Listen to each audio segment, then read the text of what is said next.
le droit au bonheur.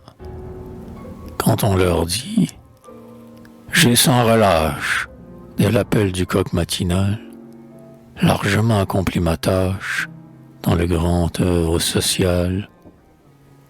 Mais voilà que ma tête blanche se refroidit et qu'elle penche, comme un fruit qu'a mûri l'été.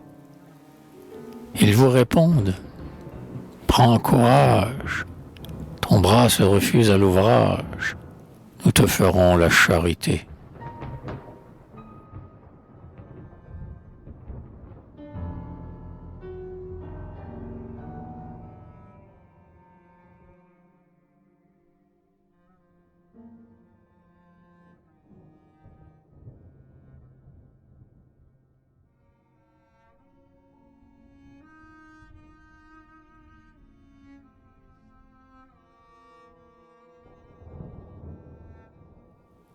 La charité, non pas.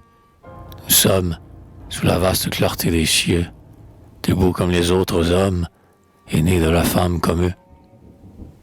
La même éternelle matière sentira la même poussière, enfanter un germe nouveau. Quand la mort muette et glacée aura fait taire la pensée qui vibre dans notre cerveau. Qui donc a lu dans les étoiles que, sans jamais se reposer, le vent doit déchirer nos voiles et sur les écueils nous briser. Qu'il faut la tempête à notre onde, qu'il y a des êtres dans le monde marqués au front par le malheur, et qu'au moment où sur la terre on boit le bonheur à plein verre, nous n'avons pas droit au bonheur. La nature, dans l'héritage qu'elle transmit au genre humain, nous accorda-t-elle en partage les seules ronces du chemin? Au soleil, chacun à sa place. Le manteau d'un heureux qui passe offense notre nudité. La terre est la commune mère, et faire l'aumône à son frère, c'est nier la fraternité.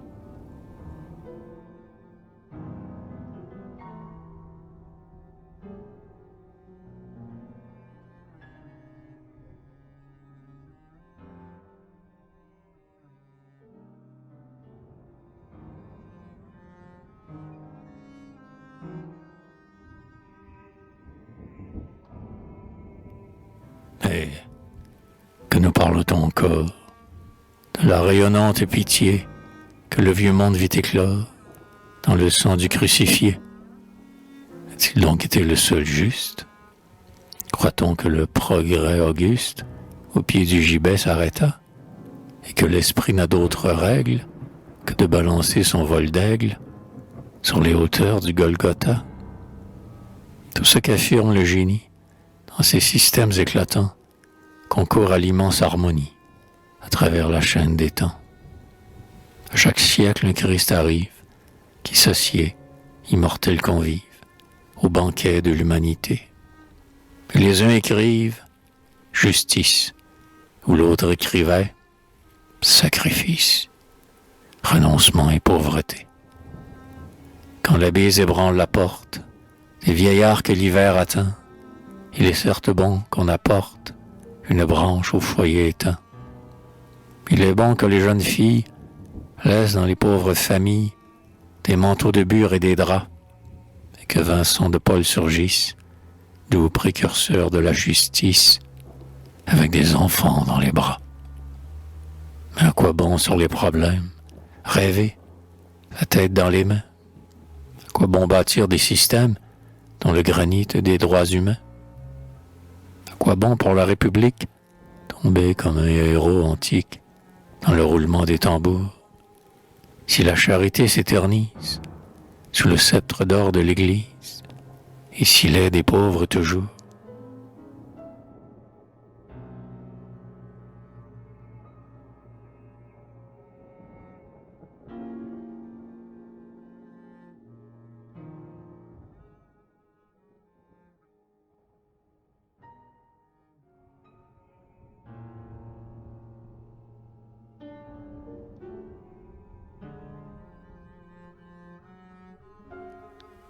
Ah, quoi qu'on dise et quoi qu'on fasse, nous voulons, aux sociétés, trouver contre le vent qui passe un abri dans l'égalité.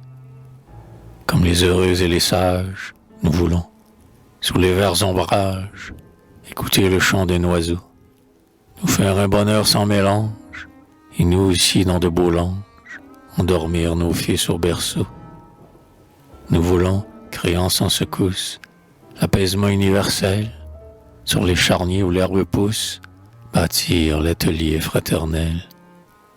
Nous voulons l'aurore nouvelle, l'amour ouvrant partout son aile, le ciel plus doux, l'homme meilleur, et dans l'existence éphémère, ce qu'on appelle la chimère de notre siècle travailleur.